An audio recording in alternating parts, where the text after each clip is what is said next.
3 દિવસથી સતત આવું છું. જે કર્મચારીઓ સવારથી લઈને 10 વાગ્યા પછી જ બધા આવે છે. 9:30નો ટાઈમ છે. ઉપતા અધિકારીને આ ફોન કરવામાં સવારે ફોન કર્યો, એને વાત જણાવતા મેં એને કીધું કે 10 વાગ્યાનો નથી પણ 9:30નો ટાઈમ છે, હજી સુધી આવ્યા નથી. હું નથી આવ્યા એવો મને જવાબ આપ્યો છો. પણ આવી રીતે રોજે રોજ આમ જ હાલે છે ઘણા સમયથી.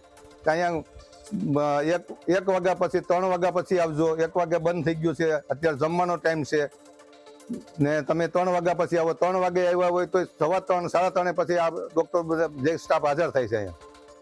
આશરે કેટલા ગામો વચ્ચે એક આરોગ્ય કેન્દ્ર છે? આજથી લગભગ અહીંથી કો ભીંગરડ ચીખલી 13 ગામ વચ્ચે છે. એટલે પીએમજે કાર્ડના રિલેટેડ લાભાર્થી આવ્યા હતા અને એ બેનને રિસેસ લંચ બ્રેક પછી મોડું થઈ ગયું હતું.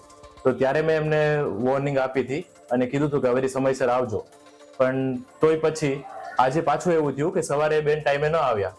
એટલે હવે મારા તરફથી પગલાં લેવામાં આવ્યા છે, નોટિસ આપી દીધી છે મેં એમને. અને આગળ જો હજી આવું થશે તો કડક પગલાં લેવામાં આવશે. બીજા સ્ટાફને જાણકારી આપી દીધી છે કે બધાને ટાઈમ ટુ ટાઈમ હાજર રહેવું.